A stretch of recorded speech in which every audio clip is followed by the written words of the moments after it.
Hello, everybody, and welcome to Mega Scorchers The Standby Phase. Yugioh all in one podcast.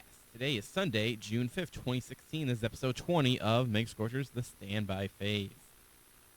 I am joined always with the host the most. We have Ghondi here. Hello, Ghondi. How's it going? How's it going? It's going pretty good. We got some changes this week for any of the live viewers who watch live here. We've got a new setup here, new graphic overlays and everything, and Gandhi actually can see what's going on now if he peers slightly to his right. So he sees like, whoa, he can see himself now. So we won't know that if you listen to the audio podcast. So, but hey, just knowing that in spirit, we have new, nice new everything for the live viewers. I kind of like it too. It came out pretty well here. The whole Egyptian accent in the back there, and they got the gold. Kind of look at the Millennium items. That was kind of what we were going for. So it looks pretty good, not too bad.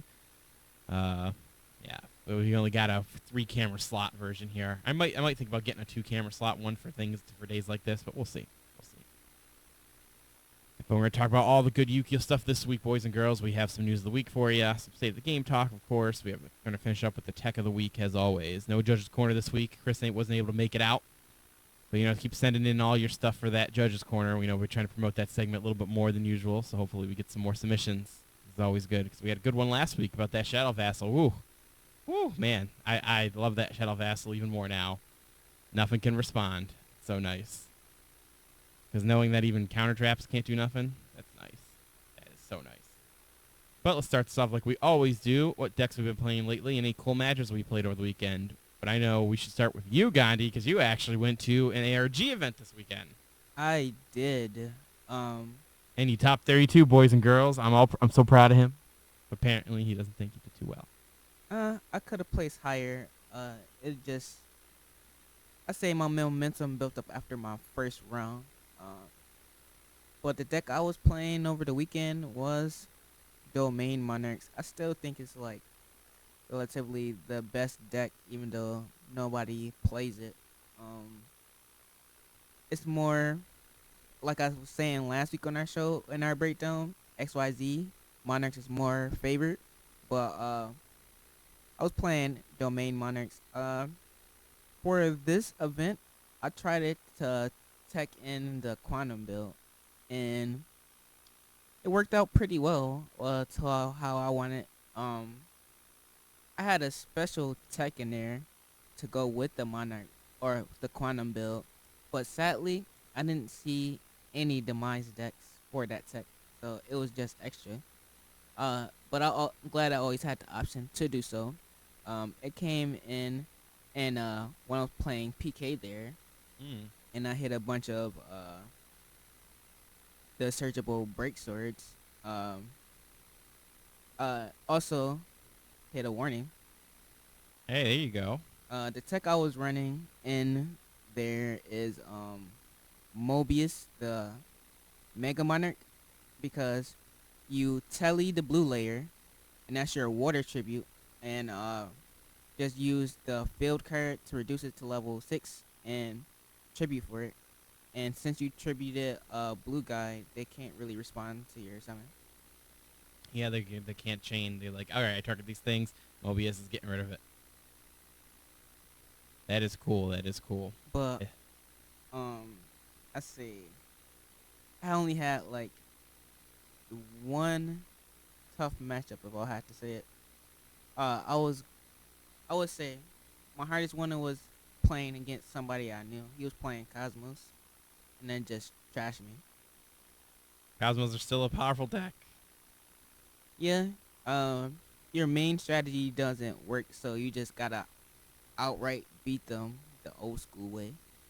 Yep, you gotta outplay them, remove their guys at the appropriate time, stormforce those guys at the appropriate time, survive. They're attempted to OTK you with all their cool effects. Yeah. I would say the MVP will have been the main deck Vanity Fiend for the weekend, because it did a lot of justice over the weekend. My least favorite card, Karaz. Sadly, I felt like I never needed it or never needed to go into that play or a Karaz play.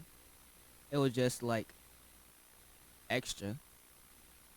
Even though I was debating on it at the last second. Should I cut it or not? I just honestly wish I would have like ran that extra battle fader in its place. Simply. Yeah, yeah. It's really hard because I'm torn in the same way when it comes to Karaz. 'Cause, that play is really nice sometimes. Popping, just disrupting your opponent if you need to pop something off. Yeah, they get to draw, but disrupting them and causing them not to be able to do what they want to do is always nice. Or just using it to draw for yourself, pop your own things. But based on what you were going for this time, changing it up from the standard build, maybe it really just wasn't so advantageous to play them. Because it's because you could still get the you don't have to do Karaz. Maybe you just want to always use your late Mega Monarch there to just, maybe just storm forth their guy away on their turn. Or maybe you just really just want to use it just to keep thinning out the deck at those times. Maybe you don't necessarily always have to disrupt their plays because you can just wait till your turn. I don't know. I that's why I still just play one. Did you only play one?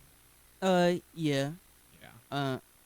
Or a matter of fact, probably would have been should have been another return, I guess. I just didn't want to three. Just didn't want to play 3 for the event and just have to draw too many or clogged. One thing that happened a lot, uh, that I hate doing in the beginning, is like going first and pantheism away a Stormforce. That's like the last spell card I want to pantheism away. Yeah, that's you usually want to keep your Stormforce. Yeah, cause they like in short supply. But I say another good card that I really like that really was MVP. Out the red layer. I really like the red layer, cause like that extra play, like my red layer got bottomless and solemned so many times throughout the event. Like also ran the light and the dark guy. I made a conscientious decision to run those too, but even though I didn't need them, uh, it was really good because when my red layer or uh, when my red layer got bottomless or warninged, I had another follow up play Yeah. to bait out a couple things. But it was a pretty overall learning experience. I went X2-1 for the weekend. Uh, it was kind of so. Just like my first game, I drew with Shiranui's domain. They have a main deck out for domain. It's their Icarus attack. That was pretty annoying that my opponent drew it first turn every game. Oh man. And in the first game, he drew 2 of them. Oh man. So prepared. It's part of the deck, but yeah. I wish I was a bit more stern. I'm like, I was playing this guy. He was getting back into the game, and he was playing fairly slow paced. I don't want to say he was slow playing on purpose, but his turns seemed like he was like taking an extra amount of time to do what his deck does. Mhm. And like that really dragged out the game. Wish we could have went to a game 3 if there was one. It just would have been made all of the difference. Time is an interesting thing in Yukio, Yeah. Especially ARG. They do it differently too at ARG events, don't they? Yeah. Oh yeah. In the beginning, they stress they'll be watching for slow play. We'll watch. We'll be watching. Cause I'm like, there's a lot of games that went into time, at this event, and I'm like, well, but the longest game that went into time was Monarchs versus Monarchs matchup. That was really funny. Makes sense because they're thinking about all their tribute plays and everything like that, and they're like, I gotta optimize the best thing I can do here. Yeah, combo decks in the wrong hands makes for the longest time games. But yeah, I played Shiranui round 1. I played Dino Mist round 2, PK round 3. I played, Monarchs, probably right. Actually, I played XYZ Monarchs round 4, and how it was easily apparent how Domain is like the game one winner in that perspective. I'm like, yeah, because like everybody's saying how it's such an easy matchup for XYZ Monarchs, but on the other hand, it's not. Especially if they don't have a Stormfort for you, it's just a hard time for them. Yeah, because let's see. Even most XYZ builds, even if they do play domain, they're only playing once, so they're not going to be able to run over your guy. Assuming they even have, because they're playing XYZ Monarch, assuming they even have just the cards that can do the standard Monarch plays with. Most of the time, it's a mixture type of hand where not only you might have a Monarch play, but you might also just have other options in terms of XYZing. So Yeah, it was so funny. A notable thing happened when I was playing XYZ. He went first. He played Brilliant Fusion. I changed Maxi, and he was just going off. Uh, at after I went +2 off the Maxi, and he made like Durandal. Uh, he used Durandal to shuffle my hand. By the way, my hand was terrible. And I'm like, a free shuffle? Cool. But I chained a Ghost Ogre to that, so he lost his monster, and he already used his extra normal summon to go into the Durandal play. Uh, it it was a pretty good 1-for-1 in that respect. Because I didn't have a need to have a 24 body I needed to worry about. And like I didn't want him to have anything for like an ether play on his turn. So I just wanted to just feel as clear as possible. Like facing the XYZ Monarch, primarily all it's seemed like to me is I was battling a prime. That's all. How do I beat a prime? I'm like, and the annoying thing with about that, they throw primes in there super fast, quick as possible. That is like the basis of the early strategy. How fast can I throw my primes in the there, graveyard? yeah, man, you gotta get those XYZ plays off, man. Gotta bring out those trap guys. Be like, yo, XYZ, good to go. And yeah, and like round 5, it was my last loss. Lost to my friend Steve to his Cosmos. Yeah, and that was What? That is crazy. How many people were at that event? like not. It was like a rather a small ARG, but yeah, my opponent just had most of the answers. Man, that's crazy. I would think you wouldn't face each other at all, but I guess it wasn't. You said it was pretty small, so what a way to go, right? Like, oh yeah, we were gonna meet up here together. Hey, how you doing? All right, now I'm gonna beat the crap out of you. Right. When rivals and friends have to face each other. Interesting Yeah. time in Yugioh. I was hoping I didn't have to face anybody I knew until like after top 8, but like Swiss, it was just like a bad faded matchup, and I didn't open as optimally as I wanted to. It happens. It's still card games, just like that one guy who just, hey, I had the guy with Icarus attack every time when he was facing you. Yeah. Happens, man. That's just card games sometimes. You can, it's still weird math games at the end of the day. You can optimize it as much as you can, run the minimum cards, try to get your ratios perfect, shuffle a certain way, and suddenly everything still gets collected together somehow, and you just get those clumps of cards. Yeah. Happens. Good old statistics. Well, congratulations. I still think that was pretty good, regardless of how you felt. I thought it was pretty cool making top 32 at that event. I myself did go to locals this weekend. Went to Gamers Haven. They actually did change up the way they're doing their things now, because they're under new ownership. So now they're doing it's where it's all just like cash stuff. You don't get packs no more. So that was interesting. It was a small turnout though, minimum of 6 players. So I went there. First, I played my Majesty Fiend deck, and I went X and 2. I dropped after I lost 2. First match, was good. I faced. I was gonna call it hand monarchs. But really, it was just standard monarchs of two of the normal fire guys played in it instead of like Karazas. That's pretty much all it was. So I played that and lost to that. Unfortunately, I didn't get Majesty Fiend out turn 1 on those. The deck just, you got to get Majesty Fiend out. That's the point of it. And when you don't get it out, you're just sitting there waiting for Majesty Fiend. And I do play multiple returns. Maybe 3 returns is necessary. Maybe just finding a way to play 20 Majesty Fiends would be good. That way, no matter. But then I'd be drawing so many Majesty Fiends. Then after that, I faced. Oh, what did I face after that? Oh, I don't even remember. Man, I don't remember. I'm sorry. Wow, I can't believe it. I lost to whatever that was too, though. Cosmos, No, it wasn't Cosmo. It was. other monarchs. Oh, was it Monarch? What the hell did I freaking face? Oh, Raid Raptors. I remember now. Face Raid Raptors. That was a fun one. Believe it or not, it wasn't because of the big boss guy. He just waited to get his chance in to just attack with those like owl things because they know how they boost each other.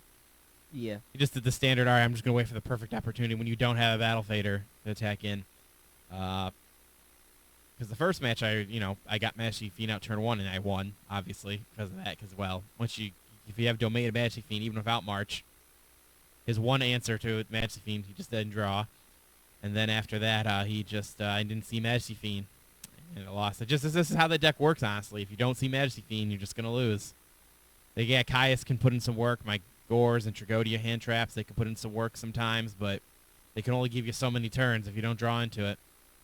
And it's funny because I actually did not, thinking back to it now, I really didn't draw any of my draw cards. I didn't really see Pantheism or Allures at all in those matches. Maybe I should say if I don't see those cards, I just lose. Yeah, I wanted to run Allure in my build for the ARG, but I felt the 2 tellies and the 3 other quantum cards was enough right there. Get out what you need to get out.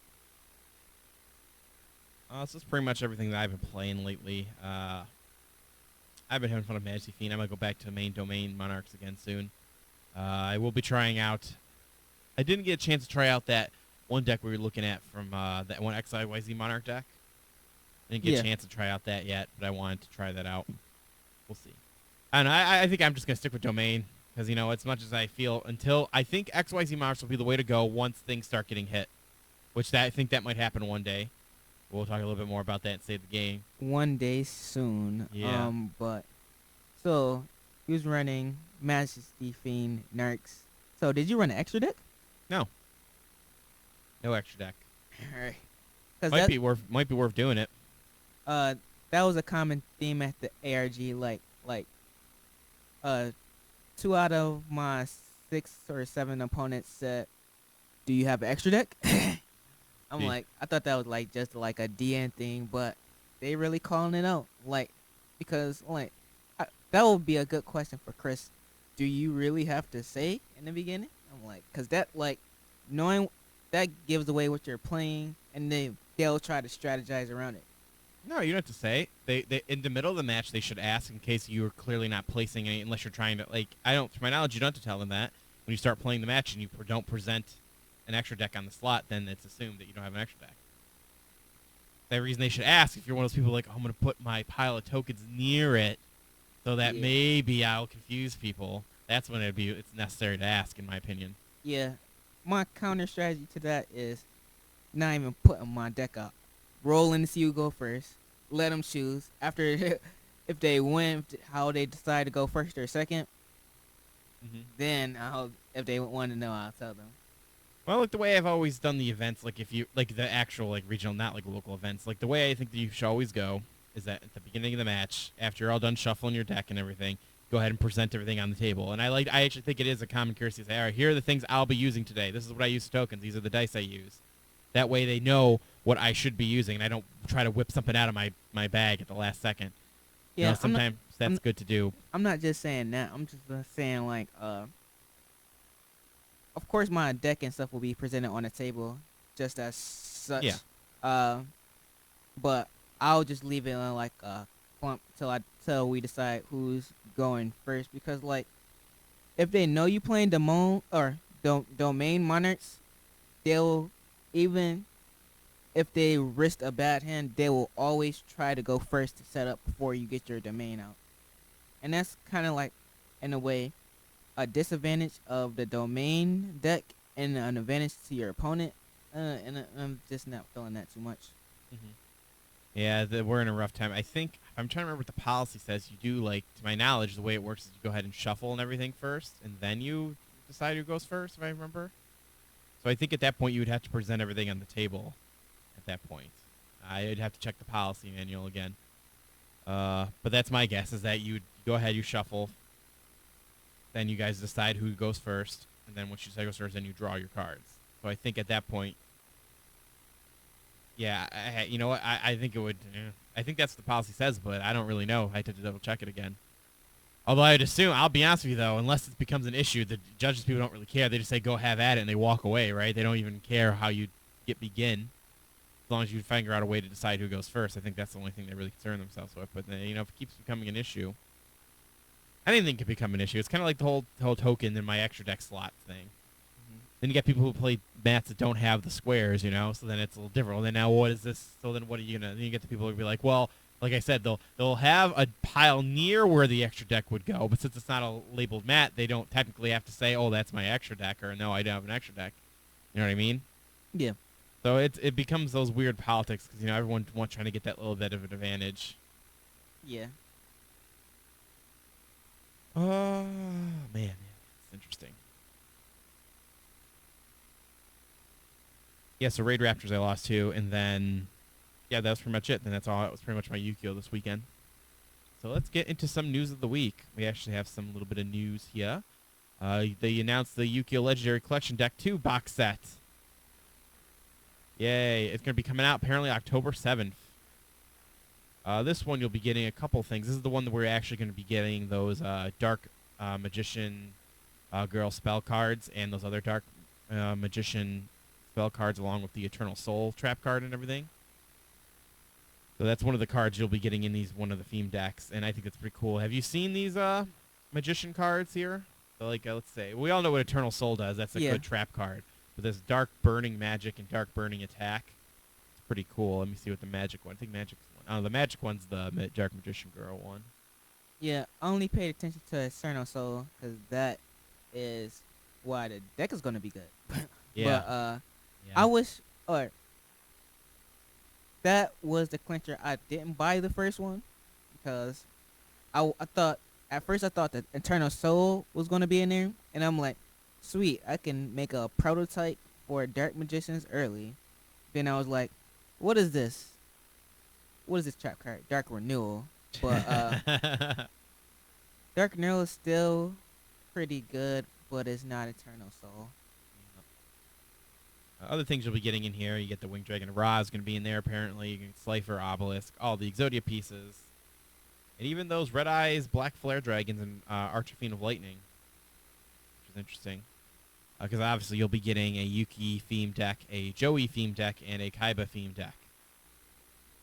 So what are the cards that we hope to see out of these in terms of what we'd want? Like obviously we know a couple cards here. Obviously, mostly it seems to be Yuki swayed in terms of cards they've told us about because of the Dark Magician hype.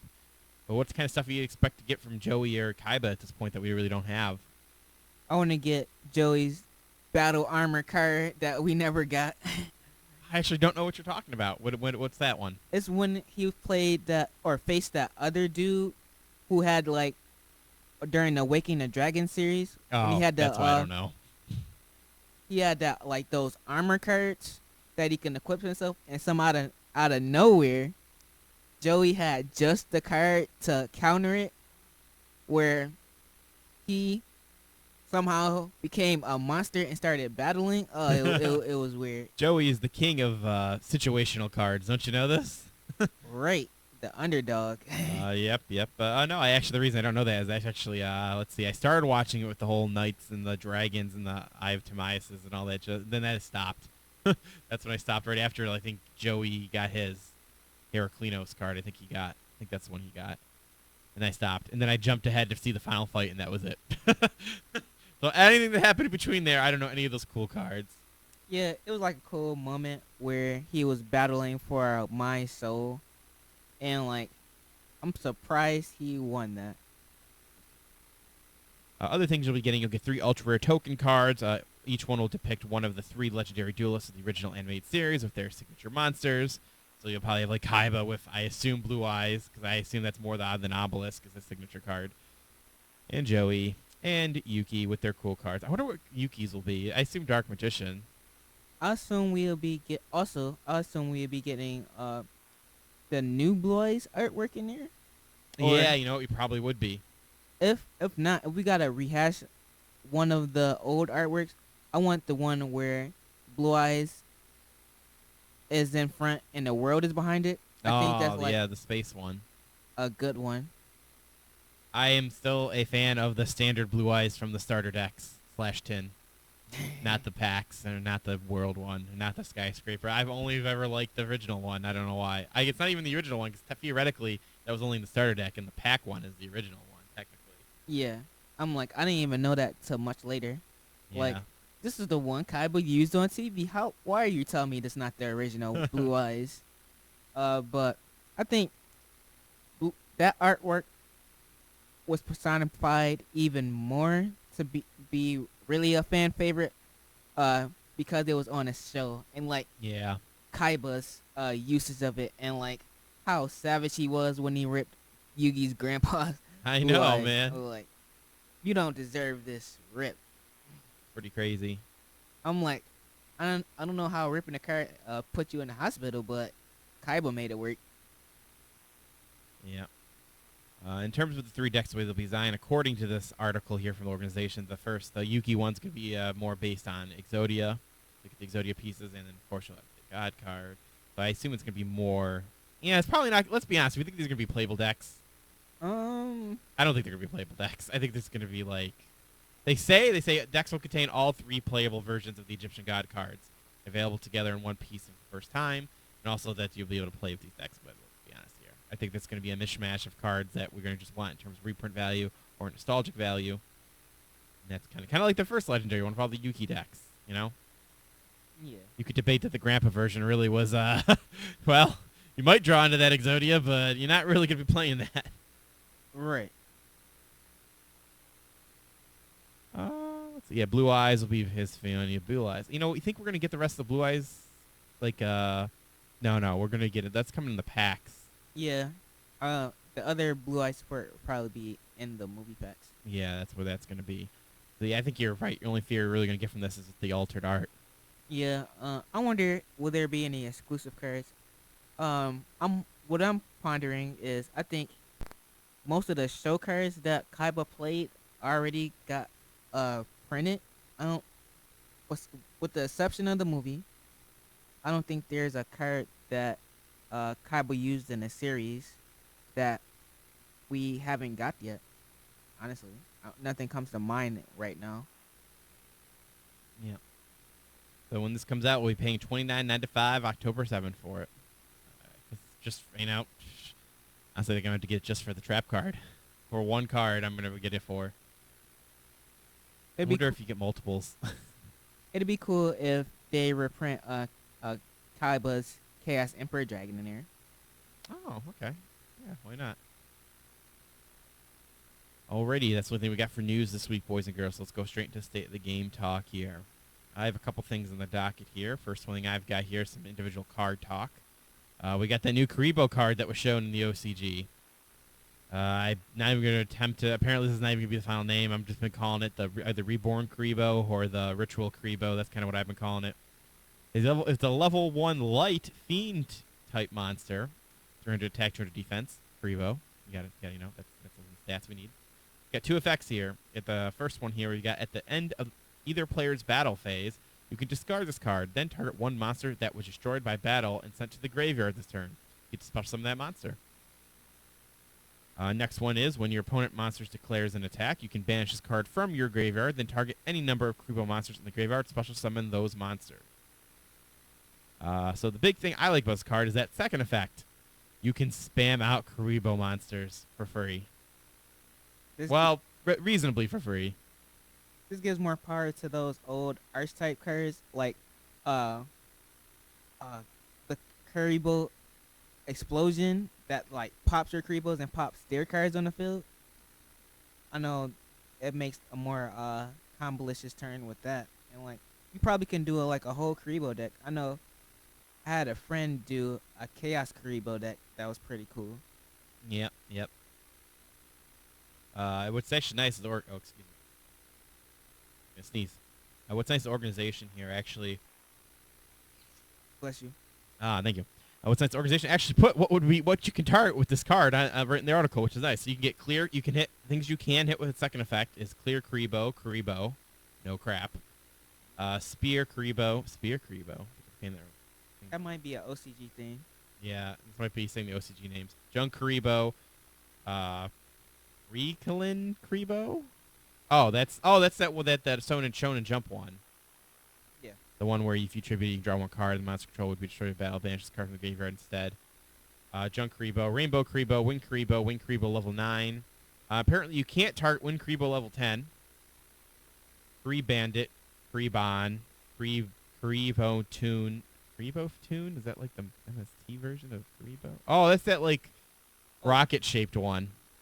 Looks like a little blue rocket. The one that says during your player's turn, you can send this card from your hand to the graveyard, pay 2,000 life points, and you take no damage this turn. Oh, Curry Photon. Yeah, there you go. Curry Photon. And then Curry Volt, which is then the lightning guy. Yeah, it's that lightning one. Yeah. Call it lightning, but it's thunder. Those ones you cannot hit. So yeah, I think it's a good support card, and more options for Karibo decks is always cool. Karibo, like you were mentioning before, Karibo's got some unique spells cards that you can do some cool things with. Exactly. Yeah, Classic favorites like Multiply, Curry Detonate. Man, Multiply. I maybe wish Multiply was as good as it was in the show, man. So many, a wall of Karibos. Man, that'd be so cool if you could do that. Next individual card talk here. They're going to be making the Divine Serpent. Now, this card I actually do know from that part of the series because I watched the last episode. When he fought, well, not the last episode, but the last time he fought Darts, I think his name is Darts. I don't even know his name. He played the Divine Serpent. So let's see. I will say the big thing that people have been talking about on the internet is like they're not too impressed with it. But here's what it is. Level 12 Dark Reptile type monster. Attack is question mark, defense is 0. It cannot be normal summoned or set. This card cannot be special summoned except by its own effect. First effect, if a monster you control is destroyed by your opponent's attack or by your opponent's effect, you can pay half your life points. Special summon this card from your hand. 2, this card cannot be targeted by card effects. 3, this card attacks an opponent's monster during that damage step. That monster's effects are negated, and that monster's attack becomes half of its original attack. Once per battle, when this card attacks or is attacked during damage calculations of either player's turn, you can have this card's attack become the same as the highest original attack of the monster on the field. Okay, so I'm kind of on the side of this is actually lackluster too. At least I know he can't be targeted. But half your life points just to bring out a guy that just is going to make himself, the highest of the monster in the field. I don't think his self-protection is good enough. Half your life points, I expected to get something like, I'm unaffected by card effects, at least, Yeah. So I'm a little lackluster on that. Maybe if it was a little less. He's kind of a good beater. But there's ways to, he can actually be affected by things. I think that's the issue I have here. If he was just unaffected by cards, I think he'd be fine, a very fine boss monster for half your life points. Yeah, I can see that. And like on the opposite side, if you're making a good play to swing for game, it just might be enough. I don't really know how to adequately put it more simpler than that. You probably just need it for one turn. There's with some of these requirements, it requires you to like tribute X amount of monsters or have a clear field, but its requirement is pretty simple. Just pay half my life points. I can do that all day and never go to 0. I'll let you think about that one. Mm-hmm. But yeah, it's not too bad. Just have if in a unlikely event you don't win that turn, you just have protection. I will assume you can splash this into a variety of decks, but the decks you want to put it in is something like a reptile deck, like a Venomanaga deck type deck ish. Mm-hmm. That's the route I would probably suggest going with it. Continuous. What is this? I'm trying to look up its, obviously because it's so new, they're kind of semi-speculating its effect. Because it says it's a triggered, continuous, and a quick effect. So what are 2 continuous effects? Another thing, too, I don't like the way his attack's going to work out, too. Because he's only going to be, during the battle, he can change his attack to become the highest of on the field. Then from that point, obviously, he's going to half whatever he attacks. So that's going to be interesting. Because I wonder how you could... Yeah, it's really interesting because you could play around him even with the bat, just doing the normal battle. Because let's say... You would definitely... Well, I think you're right. You definitely just want to play him if you can go for a game. But it would be really rough. You got to make sure there's a big monster on the field at most times, which most of the time people are. Let's say they play Monarchs. They leave a 28 out there. There you go. He's going to be at least 28. He grams into things. And he'll half the monster. I wonder if that affect targets. Probably doesn't. That would be making... Now, of course, there's no rulings yet, of course. But I don't think it'll target unless it would say otherwise. Yeah, I don't think so. I think that halving the monster's attack will kind of be like Dark Mist or everything. It doesn't, since he doesn't know what he's attacking. Yeah. It'll just be an effect. It does not target. Yep. It is cool. I will say though, aside from my not liking it, I think this is the perfect way to bring the card into the card game though. It translates very well. I feel it's still in the same vein of how powerful the serpent was. You won't have continuous attack, obviously. I don't think you ever can have a card that can do that. I can't even imagine how that'd work. And he still has some built-in protection, regardless of how I feel about it. I think they did a very good job in terms of card design, bringing it into the game. Better than I don't know. I would say better than Raw and Slifer, but I'm just salty about that because I just like how Obelisk is like I can't be touched, but y'all fuckers can be. The only thing I was salty about, I guess it'd be too overpowered in a way. In the show, this thing had infinite attack. Yeah. So when you make one attack with it, it's game. Yeah, pretty much. But on the show, soon as the guy dropped this, he wasn't expecting there was to be another turn. They're like, oh, I brought up my boss monster, infinite attack, one swing, you done. Then Yugioh played what did he play at that moment? Did he play some trap to stop it? And then he played Relay Soul. That's what wow, yeah. Oh man, Relay Soul. I'm like, wanna keep you attack that monster, so I'm just gonna keep this Dark Magician girl over here alive. And then he went into his Legendary Night combo and created another monster with infinite attack. This and attacked and destroyed his monster, which kind of broke the game mechanics because infinite attack versus infinite attack, wouldn't they destroy each other? I would assume they would, yeah. But his monster stayed alive. Anime logic. Yeah, anime logic. My only thing I can possibly give it any benefit of the doubt is that, well, if it's infinite, since he's the one attacking, he should be infinitely slightly stronger? I don't know. It doesn't make sense. The game mechanic-wise, this should be theoretically be equal. So, there you go. So that's it for the individual card discussions I had this week. Now, the one thing I wanted to talk about Blue Eyes decks. So, as we all see in the OCG right now, oh boy. Woo! They're strong decks. They're doing great. There is the storm right there. Yeah. And I wanted to take a discussion here. Do we think this will be just as powerful when we finally get the rest of the stuff over here? Because the big difference between here and OCG is, well, Monarchs was neutered over there. Not neutered completely, but they were hit appropriately to slow them down so that they would not be useful to fight against anything. I'm like, Monarchs is fast? Not in OCG. Now it's not. No. I don't even think Monarchs is that fast over here.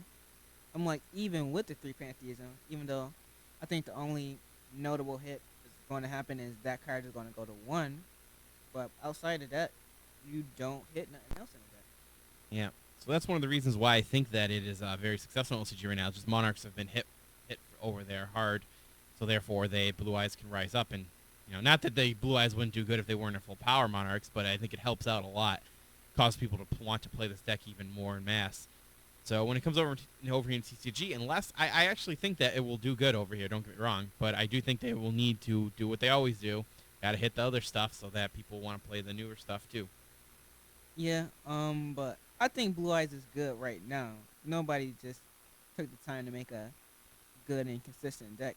Even though Blue Eyes got optimum draw power, none of their stuff is hit, and they have the strongest monsters inherently in the game, with the exception of Dark Destroyer, I guess. But Yeah. I can bring out a Blue Eyes faster than I bring out a Cosmo Destroyer because I have ample search for it. Did I say ample search? Ample search for it. Ample I gotta search. reiterate that twice. There's so many ways to get a Blue Eyes to your hand. It's not even funny. Yeah. And like a lot of ways to I can special summon it, because with Blue Eyes y'all don't even need my extra deck, even though it's nice to go into, but I don't even need it. So because I could just swing over your monarchs, but and like there's so many infinite amount of ways to put 3,000 on the board or multiple 3,000s on the board. On raw strength, there's no comparison. On inherent raw strength, there's no comparison at all. I'm just kind of scratching my head why. I guess stuff need to be, like you said, neutered enough. Or I don't think there's like a lot of interest in the deck, but alternative is a big thing because you can just OTK so much faster with alternative. Yeah. And think about it when we get things like is it Gospel of The Gospel of Arrival. yeah, when we get that, that's going to help out even more, obviously. And man, I think that the Spirit is he called? I think that's that card is just so good. I think it's Spirit. Gonna find it right now. But the thing I'm wondering is what they gonna rename Gospel of Dragon? Because I doubt they gonna let it keep it that name. Oh yeah, forgot about the censorship. Yeah, and the religious naming. Oh yeah, it's Spirit of White. That's the card I was thinking of. Yeah.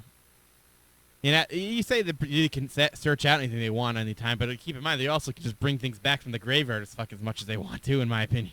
That special summon spam. Yeah, like they've got Silver Cry, like the gospel thing eventually. I'm like, this is like also the only deck that can utilize infinite number of Foolish Burials, infinite number of Monster Reborns. They really literally can utilize like probably over 10 Monster Reborns. So I can just infinitely Foolish Burial all these Blue Eyes and just play Monster Reborn, Monster Reborn, Monster Reborn, and just attack whatever you have over whatever you have. Especially that Gospel of Revival, which is pretty sick. Yeah. And like so easy to fuel the graveyard. Oh my goodness. Yeah. And let's say you, ideas. for some reason, don't get a decent hand at all, and you got to wait a turn or two. You can freaking bring out that one guy with his 3,000 ass booty and just keep that guy in defense for a little while if you need to. Worst comes to worst. So they have options. This is nice. It's gonna be a solid deck. It really is. It's gonna be great. And I had to rescind on my thoughts from the past. I was like, oh no one's gonna want to play this. I think people actually are gonna want to play it now. I thought, oh yeah, it'll be a great deck, but no one's gonna want to play it. But I think people will when it gets to TCG now. All I gotta say is I'm picking up my Dragon Capture Jars right now. But that'd be a really funny thing to play against them. But just in case, I'll just inflate the price of the Buster Blader stuff. I'm like, oh, you got a Blue Eyes deck. Let me play this Buster Blader. How strong is you? How many dragons in your graveyard? I'm just gonna get like a super boost for your dragons. And Yep. Actually, yeah, for Dragon Ruler format, I thought I was clever with my Frog Monarchs. I played Buster Bladers. Like, I can get tributes off real easy in this deck, so I might as well just play Buster Blader as my counter. And I thought, and at one time I did summon him, and it was fun. Yeah, the Buster Blader deck might be something to look into, just picking up pieces while they're cheap. You've been alluding to this since the set dropped. The price is gonna rise. I'm like, because this is like an inherent counter to the Blue Eyes deck. Can I say something here then? You know what would be so funny? Do you think Konami would do the next ban list in such a way where it would actually be very advantageous, just those would be the next two top decks? Like, if they just neuter everything, and it's like, well, since Blue Eyes popular, well, time to play that Buster Blader. great. Wouldn't that be so funny if they did that? It would be super funny. I already got all my Buster Player cards to the side, just waiting for it. They had to hit a lot of things though. They had to really neuter some decks to get people want to do that though. It'd be like the apocalypse in the ban list. They had to add like 30 cards to that thing. Oh man, I'm surprised how so many other decks avoided extinction with the last list. Rest in peace, Full Power Pepe. But yeah, Yeah. Interesting indeed. but that busted later though. So yeah, so I think if the stars align, I am going to change what I said before. I think people will want to play this one when we get the 4 stuff. Oh, for some reason, I don't think people want to play it now because they don't. There's so many other things they could be playing. Like Cosmos are very, generally, I think people just want to play Cosmos and like stuff like that right now. But when that stuff comes out, I think people will want to pick it up, and I think it will require at least Monarchs getting hit pretty hard. Because I think Blue Eyes can definitely keep up with Cosmo. They bring out these big boys. They only have so many Cosmojos to take care of all their issues. I say when it's come out, you're just gonna have to resort to Dark Planet because that's the only thing in Cosmos that can swing over Blue Eyes. Yep. So pick up your Dark Planets now while they super cheap. Take that $12 loss because like when this come out, I think you're gonna really need it. Indeed, that's one of those Blue Eyes is so big, so big. That's pretty much everything I had on the docket to talk about. Unless anything you had, Gandhi, you should talk about in the state of the game here. Yeah. I guess I'll throw this one mentionable out while there's still a scrimmage much time. Don't want to take too long. Pendulums. Yeah. I got my decks from Chris. I was gonna play that, but I didn't have clearly enough testing as I did with the Monarchs over the weekend because I really wanted to play Pendulums, something that's left field and just surprise everybody. But I've been testing that a little bit more, and it's really good. I know with the structure that you have a little bit more inherent out to floodgates and stuff. Light Hand Magician, that's become like a new favorite card of mine, along with her Performance Power Raging Bull. It's like a 2-card combo, or actually one, because Light Hand Bull lets you search. It's like for anything that's not any Performance Power that's not a pendulum. Then you just search out the Sleight Hand Magician. Is a level 7. It's kind of like it kind of reminds me of like a priestess in a way, but it's easier to get out. You just tribute a non-pendulum Performance Power, and her effect is, besides her summon effect, you discard a card from your hand and pop any face-up card on the field. That gets rid of, and you get rid of Domain. It gets rid of Anti-Spell Fragrance, and it can get rid of like any other like floodgate, like let's just say goes a match. Goes and match, maybe rivalry. Yeah. Maybe even, I don't know, Vanities, maybe? No, not Vanities. But just like other type of lock cards, or just like, or it can pop a boss monster. Man. Just not Dark Destroyer though. That card is too OP. Yeah, that sounds much better than what was the card we were talking about? The upgrade to you know the guy that you can banish a spell card from your graveyard to special summon him? Spell Striker, is that his name? You know the upgrade to Spell Striker that pops spells on the opponents on side of the field as well? Yeah, that sounds better than that guy. Yeah, it's pretty good. Also, the versatility with the other guy. Like I said on the last show, how my favorite was Bull. Or not the Bull, the Bear. He's pretty good. Because with his effect, he kind of got like a Odd Eyes effect where he can recur 7s from your graveyard as a second effect, besides being a 6 pendulum skill. Also, the birds are the triple tri-bird, which is the pendulum 2 skill that can become a 7 once per turn, which fixes a lot of hands, and that with Lizard Draw and a couple of others, because it's originally 2 that can turn into 7. With this new style of play, I can go into rank 3s and 6s and possibly 7s, depending on how many sleight hands or odd eyes I want to go into more efficiently without relying on the Magician engine. So it can be its own thing. It's really pretty strong. The only challenge is like how I want to creatively make my extra deck, because I can throw so much in there, and that's like another thing tied into like if we do get an expansion on the extra deck size. Mm-hmm. You gotta remember, Gandhi. You already know if it's not pro, it got Not pro, it's gotta go. Want to make it pro. Gonna make it pro. But yeah, those new, I think you've been saying for past many shows, pendulums aren't dead. It's just everyone. I think everyone's still recovering, like you were saying, for when the massive neuter happened.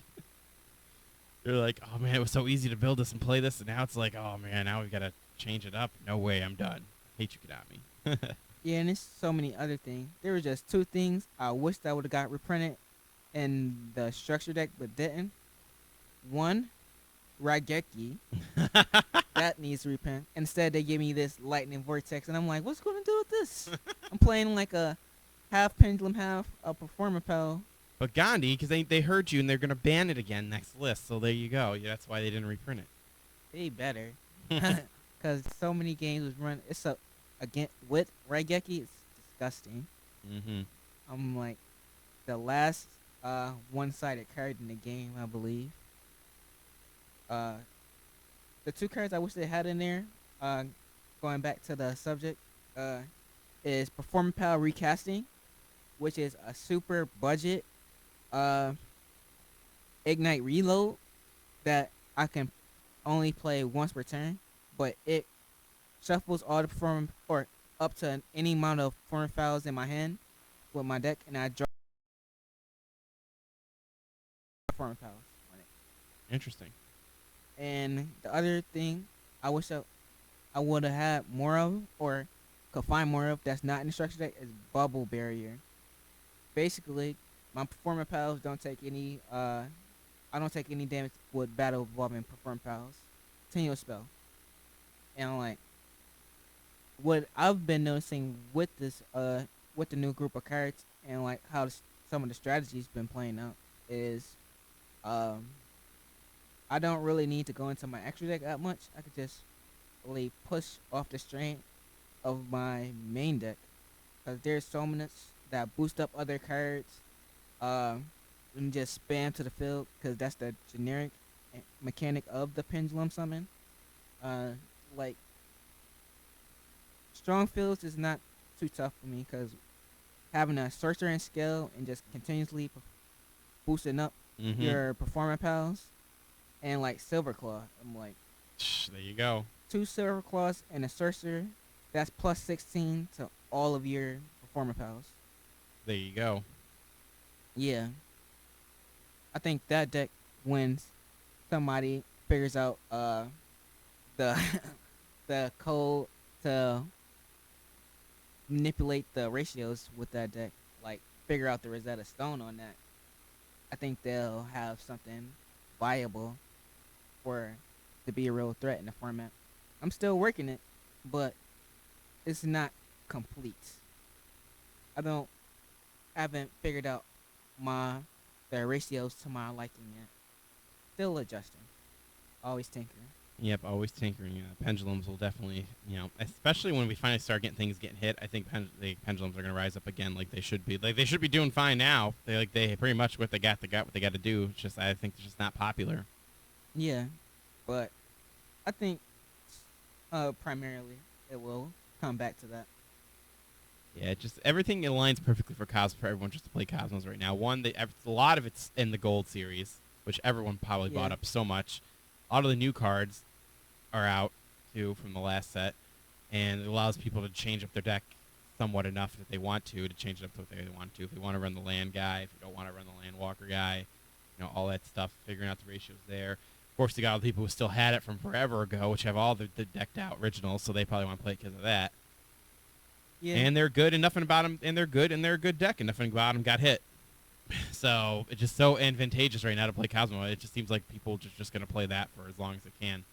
yeah. I think the big draw with it not as much, or how only like 20 or 30% before was only playing is because of the price. Now that the price has considerably dropped, it risen up a little bit with the Shining Victories release, but it's dropped to the lowest it's gonna be for right now. I think coming up towards the summer and next, the Cosmo price is gonna rise up again because want to play the best deck or the arguably best deck for for nationals.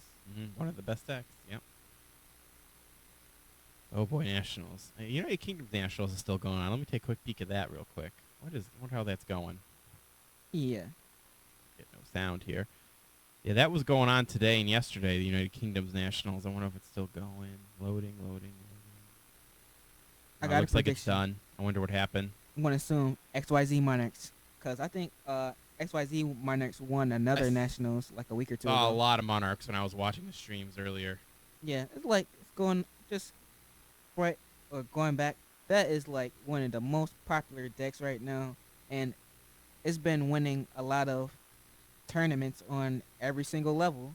I just it seemed like, or in my opinion, there's better alternatives to it, but this seemed to be the go-to. Like like I was saying earlier, I don't even think that's XYZ is like the best way to play Monarchs, but just like a fan fad right now. Like when I was playing my domains, like I said before, I really didn't see the competition in just playing against the XYZ Monarch. Of it just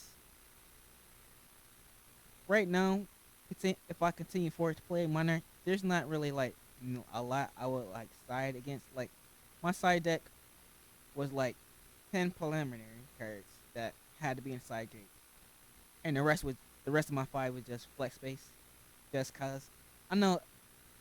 Oh, I ran a very very spicy tech in my side just in case for when I faced certain decks or when I didn't face certain decks. I sided a soul exchange in my side deck, man. Oh boy, here we go. It Goes was back super to that. spicy. Goes back to it, huh? We're Yeah, talking about that. because like I said before, soul exchange is still so underutilized.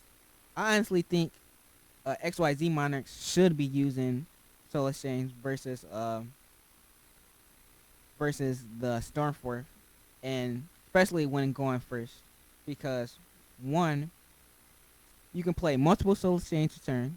Stormforth, you only can play one. Two, Stormforth, you can't go into your extra deck when you use it. And for those XYZ monarchs that play Mithra, Soul Exchange is the best option because you don't even need your battle phase going first. I'm like, just logically speaking, like the only purpose of a Stormforth going first is for the Mithra, but you're uh restricting your plays because you're playing the Stormforth. It's just 1+1 doesn't equal 3 on that. No, I get what you're saying. XYZ's because I think in an XYZ Monarch deck, the only reason you even want to play Stormforth is just to eliminate your opponent's monsters that can't be targeted. I think that's the only reason you should be playing that. You shouldn't be using to get your tributes off. That's where Soul Exchange would be better to get going.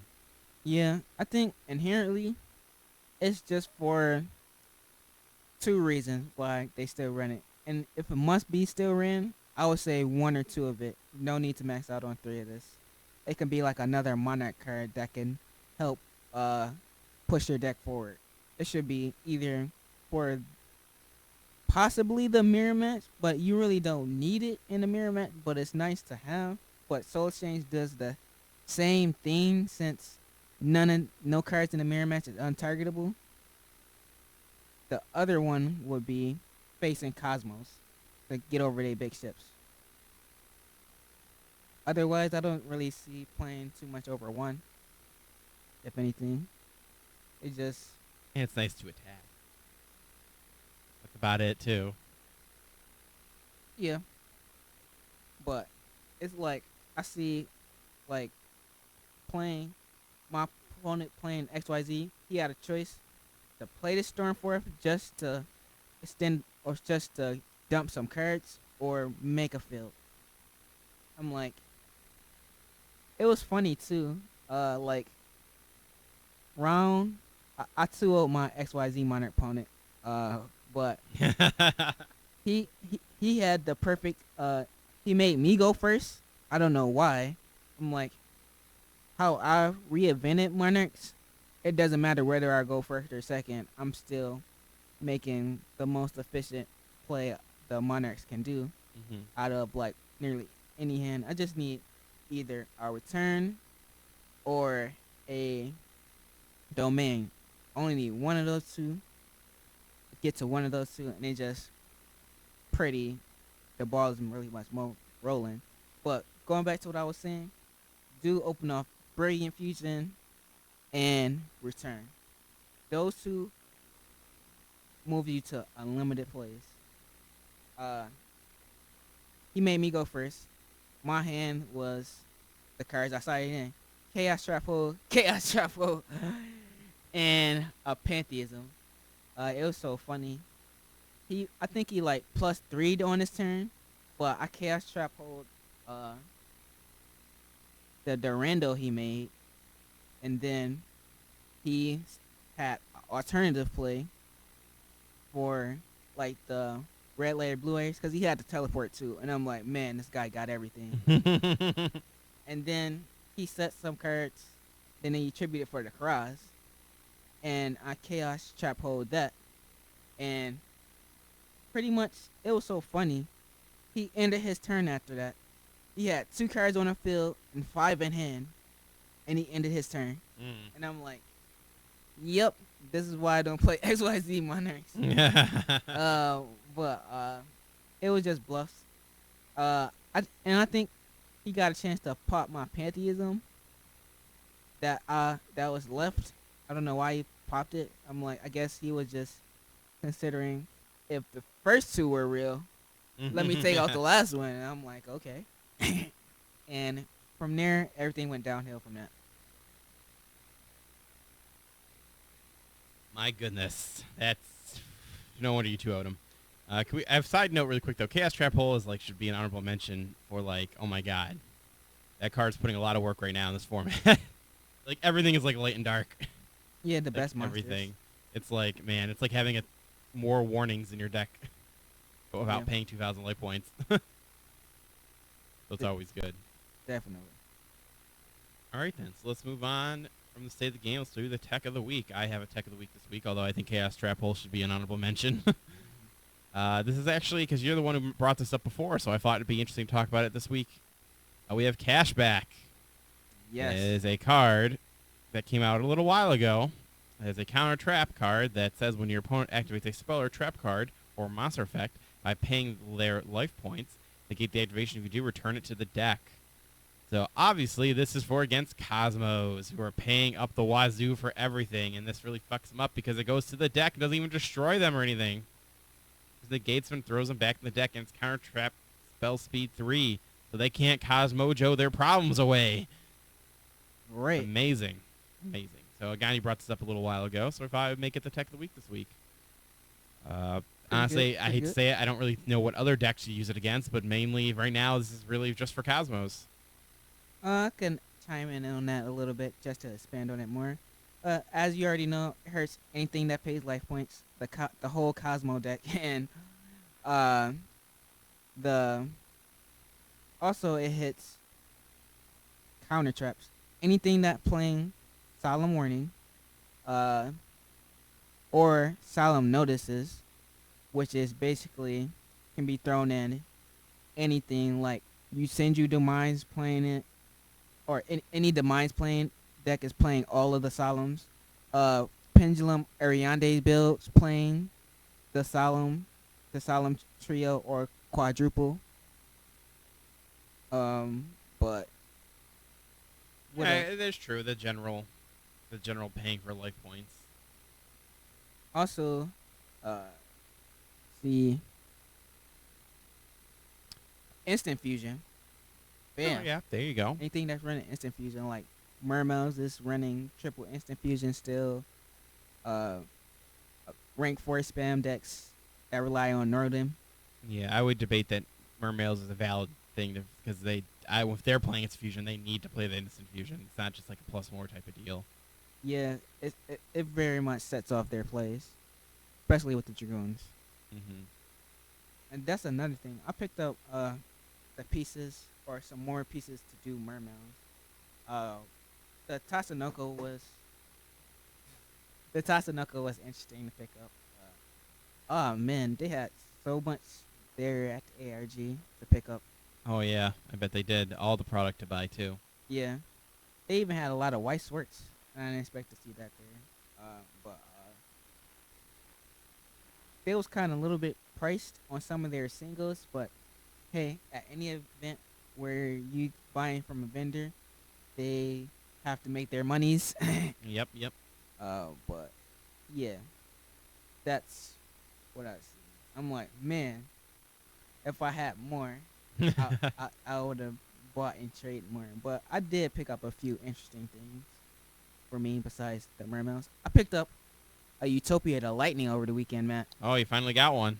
Yeah, I don't think I'm gonna use it though, but I I just debate it's a card you're gonna need for always. but yeah, I always been on a run of picking up book promos. That's just been my thing. I got like all the book promos now from the last 7 mangas. There's only one of them missing. It's the one or Shogi Rocks. I think that's the only promo I'm missing still. I don't have any of them, so there you go. Yeah. Oh yeah, no, there's one more. I'm mad I got rid of it though. What was it? I shown it. Oh no, I technically do have a Shonen Jump promo. I have Oh. that Tragodia you traded me forever ago. Nice. That and Copycat. I want my Ultra Rare Copycat back. It's like one of my favorite tech cards. It's my buddy Copycat. He's gonna copy the attack and defense of your monster. Right. That's like Dark Panther. That's always been one of my favorite tech cards to have. 'Cause I remember back in the day, it's like, oh, you have your Judgment Dragon. Well, all my stuff's done. Well, here's my little Neo Space and Panther guy. All right, copy your effect. Pay. Goodbye. It used to be one of my favorite things to do. It was a good combo back in the day. I wonder if that Panther could be used, Neo Space Panther could be used now. I don't really know what you use it against. What would you really want that they would kind of wipe your field down and then you just play that and come back from it? Can't really think of anything. Nothing that I really want to copy the opponent's monster effect so badly that would bring me back. Oh well, I will. After I bait out a Dark Lady, I would like to copy her effect to do what she do. That'd So be cool. after I kill a ship, I can make sure they don't float. There you go. That'd be nice.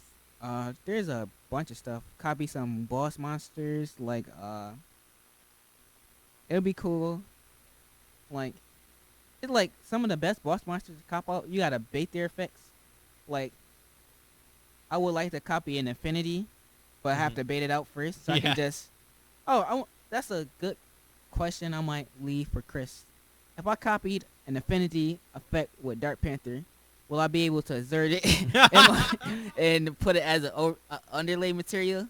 I don't think does he take the name? I don't think Neo Space. I don't. I'm like, there's so many situations that didn't exist like 10 years ago that hasn't been like addressed or put to it. But I don't think you can. But it would be cool if you could, or eliminate a problem, or like I would try to absorb, but I just get rid of all the monster inherently. Neo-Spacian Panther? Right? That's his name? Yeah. Oh, Dark Panther. That's his name. All right. I don't think he takes the name. Oh, no. Oh, my God, he does. This card's name and effect become those of that target. Yeah. If it would have to work the same way as, like, Prisma works, right? Yeah. If Prisma is allowed to do anything in terms of cards that require your names, I don't see why he wouldn't. Yeah. I'm like, Oh, crap. People are like, yo, man. There you go. People were so worried that they can't make Infinity in their deck no more. There you go. You just copy some other person's card's name, and then there you go. Bring it back. Definitely. Hey, Utopia cards. For some reason, they leave a Utopia out. Stupidly. You never know. Oh, if you win with a lightning, I can copy the lightning's effect. Oh, there you go. Lightning. So maybe he isn't useless anymore. Maybe you could just maybe you could use him viably as a tech card. We'll see. I'm gonna try it out because I got 2 of them. I was making them just for a while, just to see what happens when I do certain card interactions. I think the judge worked that day. It's a inherently good because it's a lighter dark monster, Matt. Remember that? Oh, remember yep. that out there. Always good if it's late or dark, right? Right. You can lure it away if you don't need it. Right. You Doubly go. true. Alrighty. But yeah, cashback. That's a card. So guys, yeah, cashback. That's a cool card. Boom. That's go. That's how we end that one. Yeah. I think it's good enough to even main at least one, because there's always a warning being played, and 9 times out of 10 you run into instant fusion. Yeah, you could convince me. Yeah. Alrighty. Well, that will be our show this week. I want to thank Gandhi for joining us as always. I want to thank the Jaden Yuki spot on the camera for sitting there staring at us intently the whole show. The golden ticket, The man. golden ticket, yeah. He's got a Karibo for hairstyle, so that's pretty cool. I don't know how he got a Karibo to stay on there the whole time. But yeah, make sure you guys check out mixscripture.com for all the VODs, all the other shows and whatnot. And follow us on the Twitters at Mega Scorchers Card Game Shows. You can look it up like that, or you can just search at the main phase as well. Make sure you check out the forums to continue discussions beyond the show, and even submit your Judge Corner questions if you have any questions for Chris there. But yeah, that will be our show. It has been, was it June? Yeah, June 5th, 2016, episode 20 of Mega Scorchers The Standby Phase. So we'll catch you all next week, home dogs. Peace out. Also, Peace. I think I forgot something, but that's okay. We'll find out right now if I messed it up. I did mess it up.